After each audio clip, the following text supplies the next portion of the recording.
In the year 910, in a cold stone monastery in the hills of Champagne, France, a Benedictine monk named Pierre Perignon was tasked with a job that most people would consider a punishment. He had to stop wine from doing something wine was never supposed to do. His region's cold climate kept interrupting fermentation before it finished, and when spring warmed the cellars, the yeast woke back up and finished the job inside sealed bottles. The pressure built, the glass exploded. Cellar workers wore heavy iron masks because bottles were shattering with enough force to cause serious injury, and monks lost eyes to flying glass. Some cellars lost an estimated 20% of their stock in a single season to what winemakers grimly nicknamed the devil's wine. Entire years of labor gone in a single overpressurized afternoon.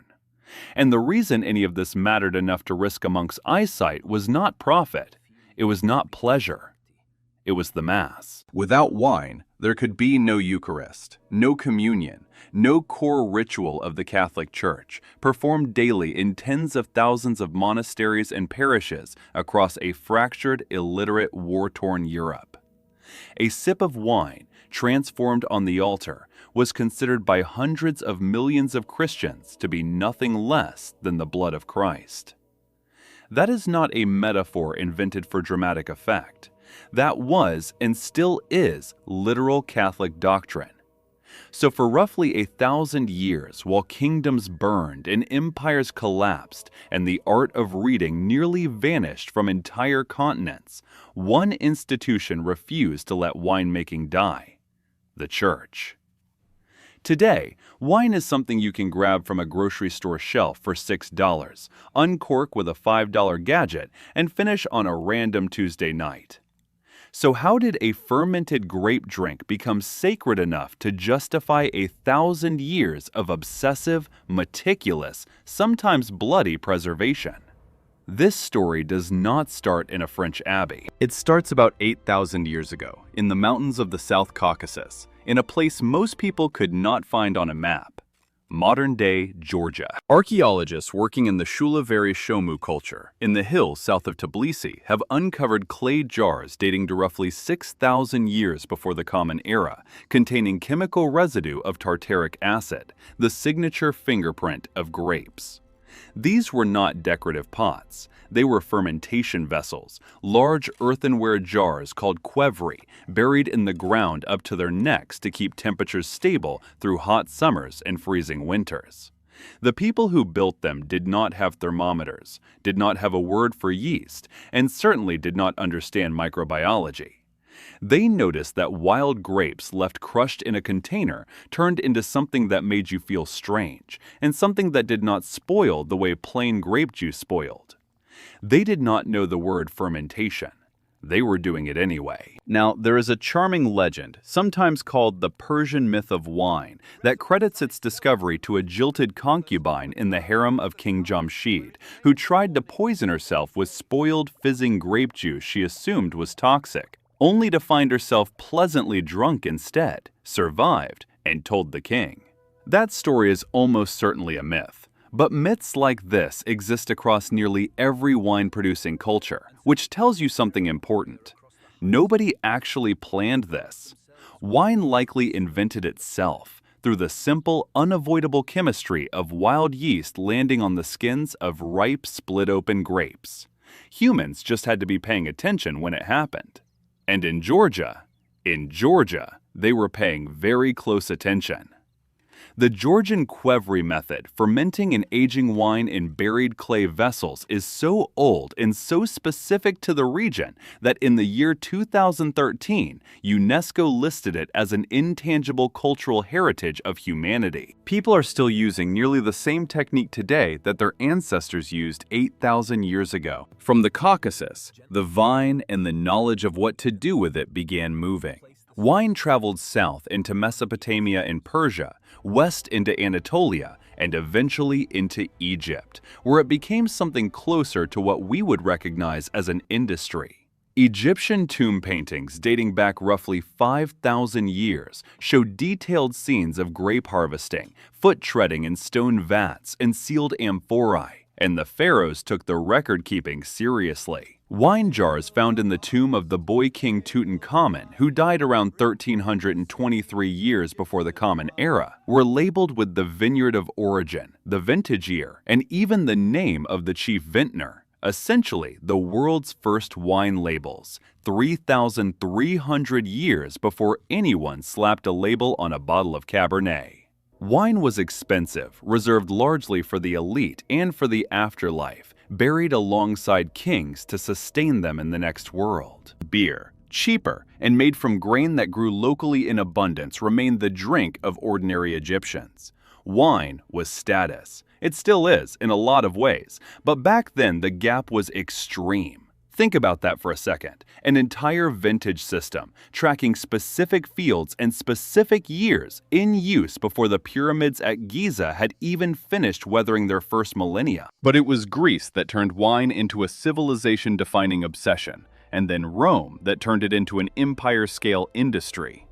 The Greeks worshipped a god specifically for it, Dionysus, associated with ecstasy, theater, fertility, and the total loss of inhibition. And they built entire social rituals, the symposium, around structured philosophical group drinking, always diluted with water, because drinking wine undiluted was considered a mark of barbarism, something only the uncivilized did. The Greeks also spread viticulture aggressively through colonization, planting vines across southern Italy, Sicily, southern France, and the Black Sea coast, wherever Greek ships landed and Greek settlers stayed. And then Rome took that inheritance and multiplied it by a factor that still shapes the map of European wine today. Roman legions did not just conquer territory. They planted vineyards behind them, almost as a form of infrastructure, the way a modern occupying power might build roads or telecommunications. Wine was rationed to soldiers as part of their daily allowance, considered essential to morale and, frankly, to hydration in places where the local water was not always safe. Roman engineers pioneered wooden barrel aging, learned from Celtic tribes in Gaul, glass bottle production, and long-distance amphora shipping across the entire Mediterranean basin. By the height of the empire, Roman writers like Pliny the Elder were cataloging dozens of named wine varieties with the same seriousness a modern sommelier might apply to a wine list, ranking vintages, praising specific hillsides in Campania, and complaining extensively about fraud and adulteration in the wine trade, a problem that, spoiler, never really went away. Meanwhile, across the Mediterranean and stretching east into Persia, a very different relationship with wine was taking shape. Following the rise of Islam in the 7th century, the Quran's prohibition on intoxicants gradually hardened into a broad religious ban on wine consumption across the Islamic world. And yet, here is the irony almost nobody expects. Some of the most celebrated wine poetry in human history was written in Persian and Arabic during exactly this period. Poets like Abu Nuwas, writing in 8th century Baghdad, produced verses so vividly devoted to wine, its color, its intoxication, its sensory pleasure, that entire genres of Arabic kamriyat, or wine poetry, flourished for centuries, even as jurists and caliphs periodically cracked down on its actual consumption. Some rulers drank privately while enforcing bans publicly. Others destroyed vineyards outright. The Abbasid Caliph, al-Mutawakkil, in the 9th century, reportedly ordered vines uprooted in certain regions, while just a few decades later, other caliphs kept famously well-stocked palace cellars. This was not one clean, consistent policy. It was centuries of contradiction, enforced unevenly, argued over constantly, and never fully resolved. And it is worth noting that this same Islamic world, despite its complicated relationship with wine itself, preserved and translated an enormous body of ancient Greek and Roman scientific and agricultural knowledge, including material relevant to distillation and fermentation chemistry, knowledge that would later flow back into Christian Europe through Muslim Spain and Sicily and help fuel Europe's own later scientific advances. Wine, in other words, sat at the center of a civilization that alternately banned it, celebrated it in verse, and quietly helped preserve the scientific groundwork that later generations of European monks and vintners would build on. This is where the story takes a turn nobody in Rome could have predicted. The empire that had spread vineyards from Britain to the Persian Gulf did not just decline, it collapsed. Beginning in the late 4th century and accelerating through the 5th, waves of Gothic, Vandal, and Hunnic incursions tore through Roman territory. In the year 410, the Visigoth king Alaric sacked Rome itself, the first time the city had fallen to a foreign enemy in nearly 800 years. By 476, the last Western Roman emperor, a teenager named Romulus Augustulus, was deposed, and the administrative machine that had kept trade routes, tax collection, and infrastructure functioning across half a continent simply stopped existing. Roads crumbled, literacy collapsed outside a narrow clerical class, trade networks that had moved amphorae of wine from Hispania to Britannia fractured into hundreds of isolated, mutually suspicious local economies. Historians call the centuries that followed the early Middle Ages. Some still call it the Dark Ages, though that term has fallen out of academic favor for oversimplifying a genuinely complex period. Either way, an enormous amount of skilled, specialized knowledge, including viticulture, was at serious risk of simply vanishing. Here is the detail that explains everything that comes next. Winemaking is not a simple skill you can rediscover from scratch in a season.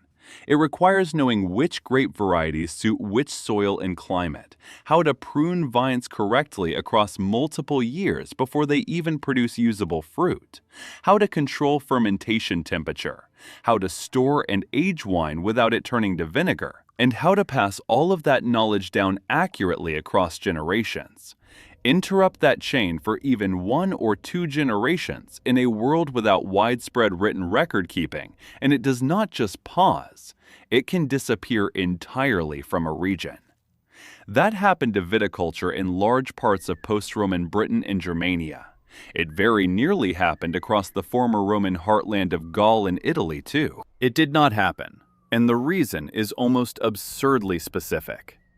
It happened because of communion wine. Under Catholic doctrine, the sacrament of the Eucharist required consecrated bread and consecrated wine, transformed in Catholic teaching into the actual body and blood of Christ during the Mass. This was not a symbolic garnish on the religious calendar. It was, and remains, the central ritual act of the entire faith, performed constantly in every functioning church every single day in some traditions. And unlike bread, which could be made fresh from local grain almost anywhere, wine required a specific, geographically limited, technically demanding agricultural product that took years to establish and constant expertise to maintain. This was not about seasoning a meal or celebrating a harvest. Wine was not optional decoration for Christian ritual. Wine was the ritual's fuel, and running out was not an option any bishop or abbot was willing to accept. So while secular Roman infrastructure crumbled around them, monasteries, protected somewhat by their religious status, their thick walls, and their relative isolation from the worst of the fighting, quietly became the last institutions in large parts of Europe with the stability, the literacy, and the long-term planning horizon required to keep viticulture alive. Monks could read and write when almost nobody else outside the clergy could. Monasteries operated on multi-decade time horizons because monastic institutions, unlike a single farming family that might be wiped out by war, plague, or famine in a single bad year, were designed to outlast any individual member. A monastery could plant a vineyard knowing it would not produce a usable harvest for 3 to 5 years, and knowing that the monks who eventually drank that wine might not be the same monks who planted the vines. Try convincing a starving, war-displaced peasant farmer to make that same investment. Nobody had the luxury. Saint Benedict of Nursia, writing his Rule for Monastic Life around the year 530, explicitly addressed wine, acknowledging that while total abstinence would be ideal for monks, given the difficulty of persuading monks of that fact, a modest daily allowance of wine was permitted, generally estimated at around a Roman hemina, roughly a half-liter, per monk per day. Benedict was pragmatic about it. He was not running a temperance movement. He was running an institution that needed to survive, and survival meant working with human nature rather than against it.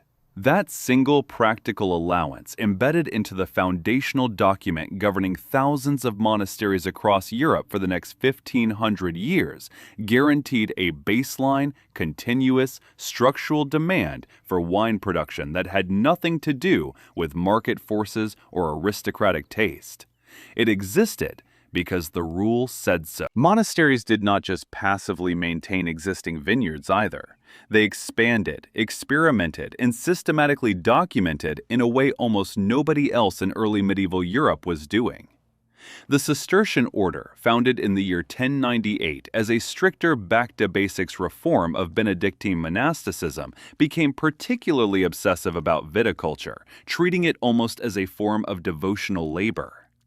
In Burgundy, Cistercian monks at the Abbey of Citeaux began meticulously mapping the region's hillsides, and this is the detail that should genuinely astonish you. They noticed that wine from one specific slope tasted consistently different, consistently better than wine from a slope just a few hundred meters away, even though the grape variety and the weather were identical. They did not have the word terroir yet, but they were doing the science of terroir anyway, centuries before anyone coined the term. Over generations, they physically walled off individual plots, tasted the soil itself to judge its qualities, and built a hierarchy of vineyard quality that, almost unbelievably, still forms the backbone of Burgundy's wine classification system today. The famous Clos de Vougeot, a walled vineyard the Cistercians developed starting in the 12th century, remains one of the most prestigious and expensive pieces of agricultural land on the planet. Monks with no formal science, no thermometers, no soil chemistry, working purely off patience, observation, and generations of careful record-keeping, essentially invented the modern concept of vineyard-specific quality. Pay attention to this next detail, because it explains everything. That classification system was not built for profit. It was built by men who were trying to figure out which grapes made the best wine for the altar. And it turned out that obsessive religious devotion and world-class viticulture required exactly the same skill set. Monasteries also solved a logistics problem almost nobody else in early medieval Europe could solve: literacy-based knowledge transfer. Monks copied and preserved ancient agricultural texts, including works influenced by Roman writers like Columella and Palladius in their scriptoria, the manuscript copying rooms that functioned as medieval Europe's closest equivalent to a library and a publishing house combined. When a monastery in Burgundy discovered a better pruning technique or a better method for controlling fermentation temperature in cool cellars, that knowledge could travel, in writing, to a sister monastery in the Rhineland or in Champagne through the extensive correspondence and exchange networks that connected monastic houses across the continent. A peasant farmer with no reading ability and no institutional network had no comparable way to access or transmit that kind of accumulated technical knowledge. This was not about seasoning food or brewing casual home batches.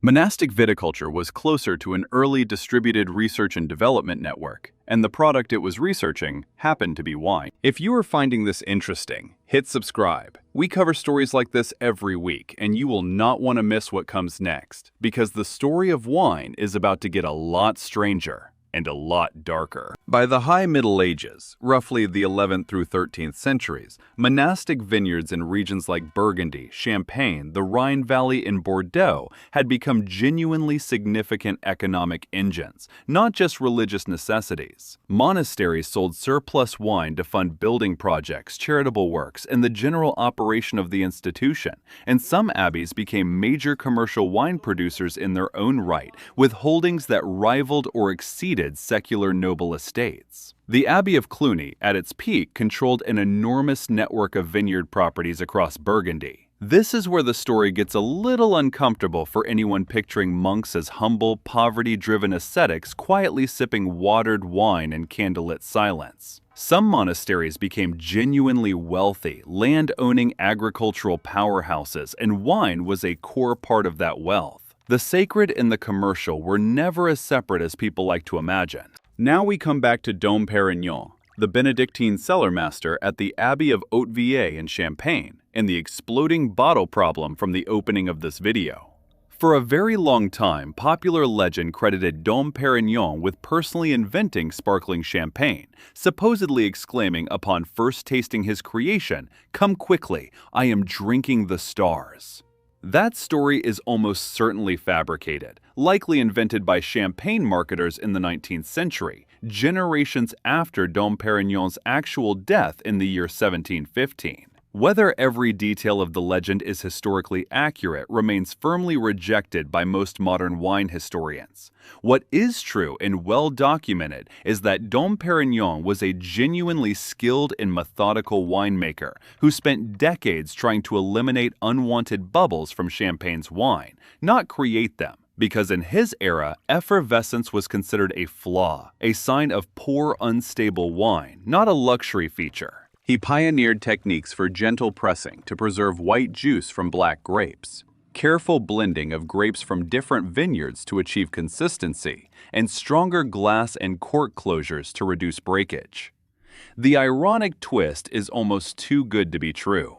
The very glassmaking and cork improvements Dom Pérignon championed to reduce accidental fermentation and prevent explosions eventually made it possible, decades after his death, for winemakers to safely produce and market the deliberately sparkling wine that would make the Champagne region world famous. He spent his career fighting bubbles. History remembers him as the father of a wine defined entirely by them. But not every collision between wine and the medieval church went smoothly. And this is where things get genuinely strange.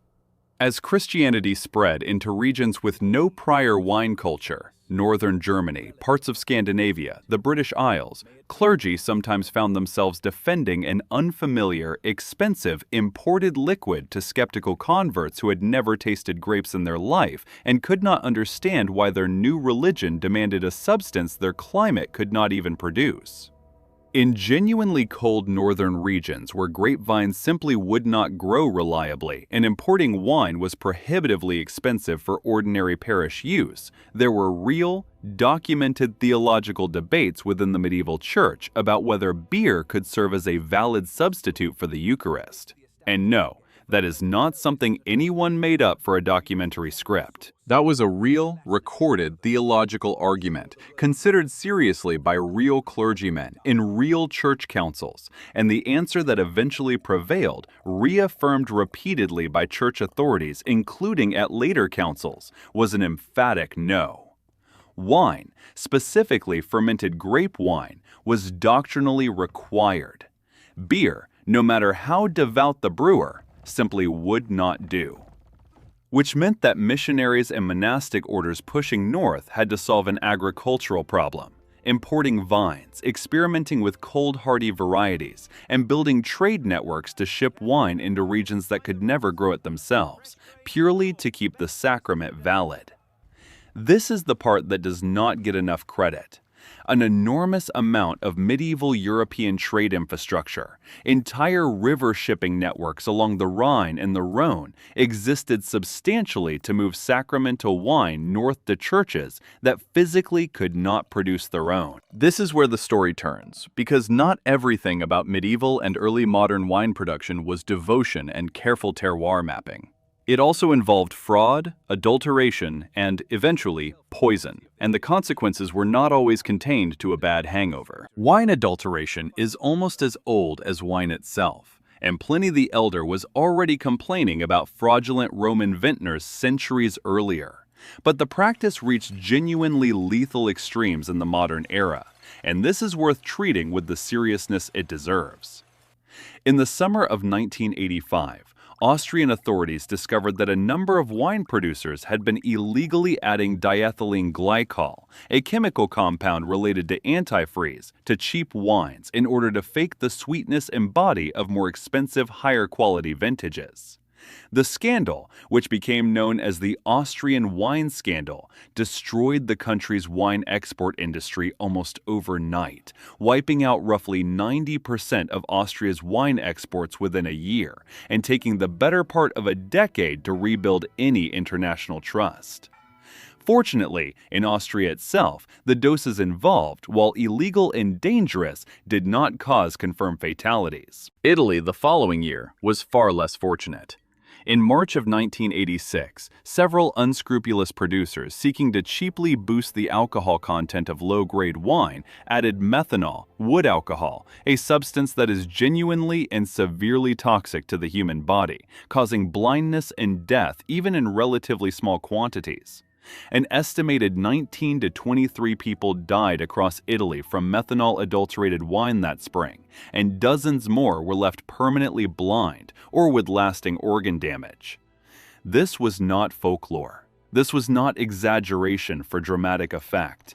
These were real people, real families, and real Italian magistrates, including prosecutors in Milan, who pursued criminal charges against the producers responsible, several of whom received lengthy prison sentences. Wine was not just a beverage or a sacrament. In the wrong hands, driven by simple profit motive, it became a genuine public health crisis. Sugar did not just sweeten these wines. Fraud did not just cheat consumers out of money.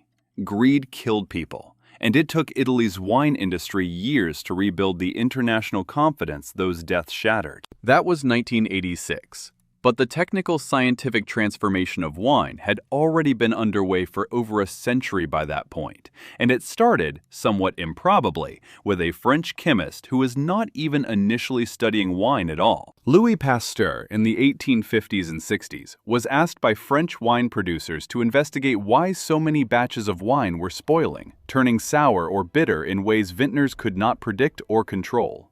What Pasteur discovered, through careful microscopy, fundamentally rewrote the science of fermentation. Wine spoilage, he proved, was not some mysterious spontaneous process, but the result of specific, identifiable microorganisms, wild yeasts and bacteria, contaminating the fermentation process.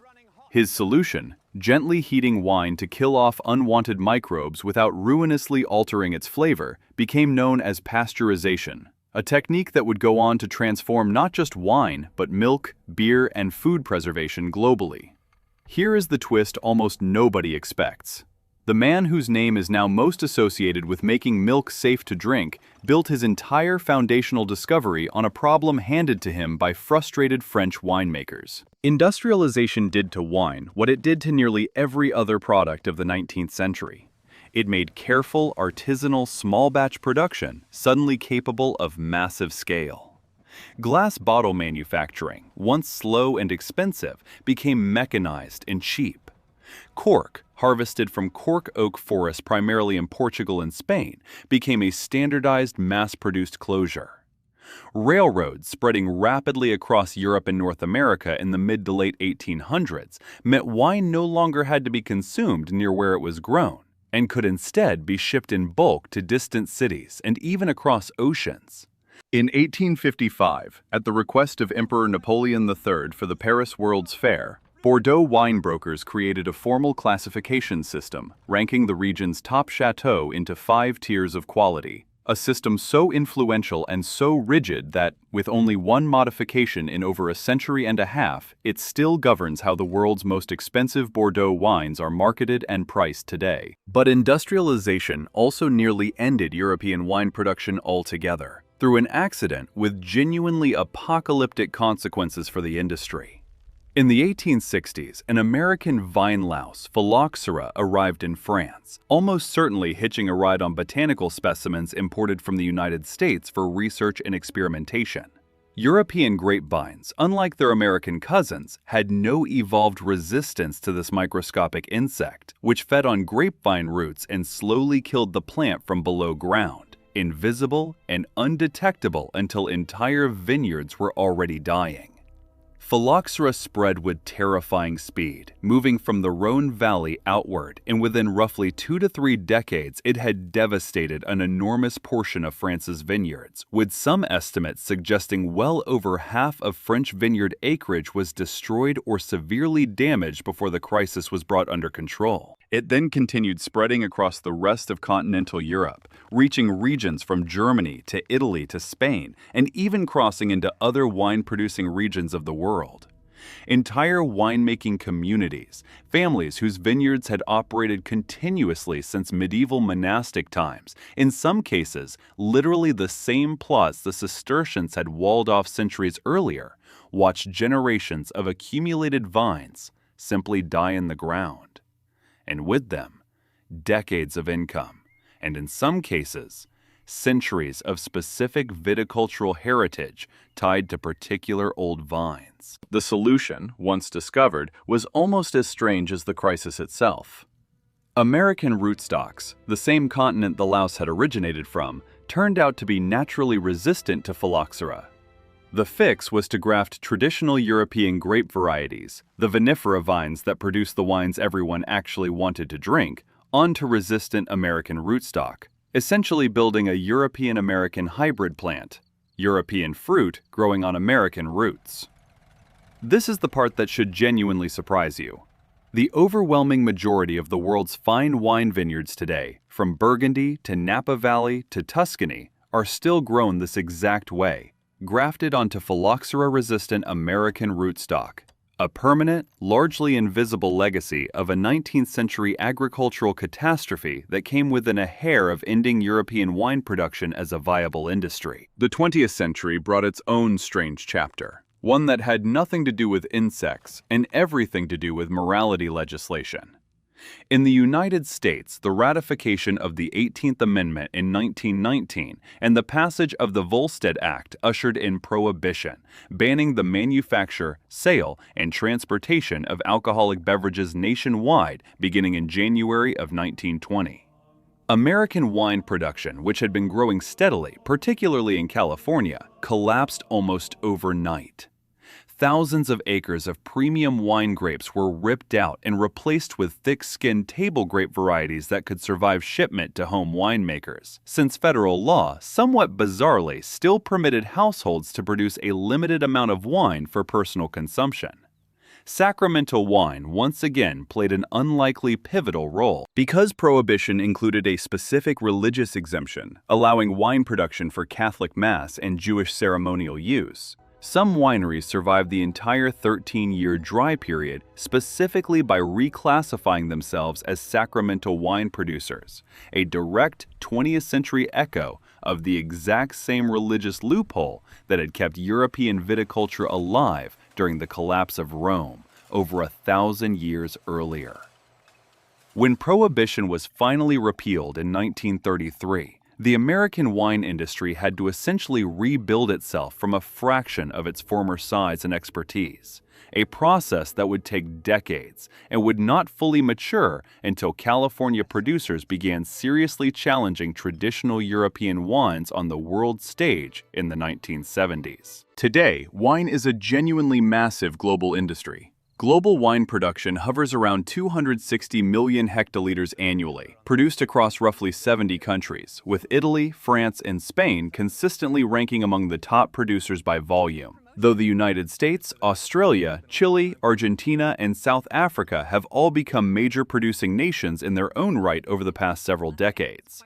The global wine market is valued in the hundreds of billions of dollars, and per capita, countries like Portugal, France, and Italy still consume wine at rates many multiples higher than the global average, often exceeding 40 liters per person annually, roughly the weight of a large dog, consumed in wine by every man, woman, and child in those countries each year.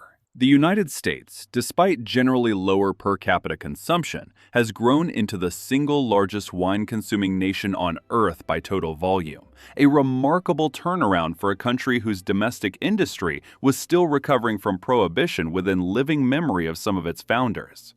China, meanwhile, has emerged over the past 2 decades as both a significant wine producer, particularly in regions like Ningxia and Shandong, and a rapidly growing consumer market, with international wine houses now investing heavily in Chinese vineyards, and Chinese consumer tastes increasingly shaping global pricing for premium bottles. None of this, worth remembering, was remotely predictable from the vantage point of a Cistercian monk mapping hillsides in 12th century Burgundy.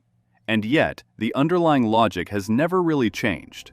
Good land, patient cultivation, and careful technique still separate an ordinary bottle from an extraordinary one, whether that bottle comes from France, California, or a vineyard in northwestern China that did not exist 20 years ago. But wine is far more than just a beverage today, and this next part tends to catch people off guard.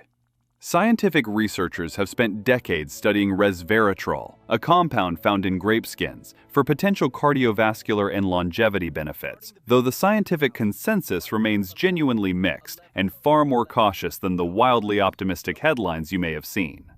Wine is used extensively in cooking, in vinegar production, and somewhat unexpectedly in a growing niche of cosmetic products marketing grapeseed extract and resveratrol for skincare.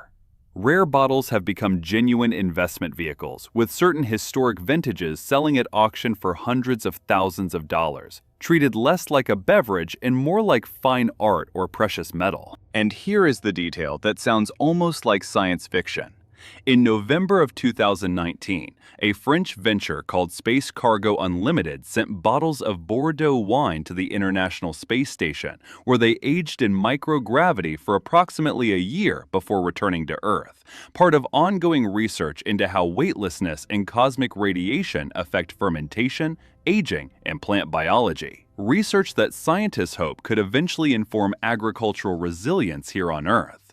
Monks in a champagne cellar 1,000 years ago were trying to keep bubbles out of wine to satisfy a bishop. Researchers today are sending wine into orbit to study the future of agriculture. The obsession never really stopped. It just changed altitude. It was there, in clay jars, buried in the hills of ancient Georgia. It was there in the tombs of Egyptian pharaohs, labeled with a vintage in a vineyard 3,300 years before anyone thought to put a label on a bottle. It was there in the rationed cups of Roman legionaries, marching new vineyards into existence across an entire continent. It was there when that same empire collapsed, and monks, driven purely by the need to keep the sacrament valid, quietly kept an entire agricultural science alive through centuries most of Europe would rather forget. It was there when Cistercian monks tasted the dirt itself to map Burgundy's greatest vineyards, centuries before anyone had a word for terroir. It was there when the cellar master in Champagne spent his life fighting the very bubbles that would eventually make his abbey immortal. It was there when greed, not devotion, turned it into poison in the spring of 1986. And it was there, decades later, orbiting the planet at 17,000 miles per hour, 400 kilometers above the ground the first grapevines ever grew from. Wine survived barbarian invasions, theological arguments about beer, a microscopic American insect that nearly ended it for good, and a 13-year American legal ban. And it did all of that essentially by accident, as the byproduct of an institution that just really did not want to run out of sacramental supplies. Not bad for a fermented grape that a Georgian farmer stumbled onto by leaving fruit in a jar for too long, roughly 8,000 years ago. Wine is never just wine. It never was. If any part of this surprised you, I would genuinely love to know which one, so drop it in the comments below.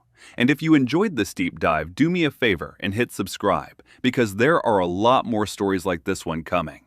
I will see you in the next one.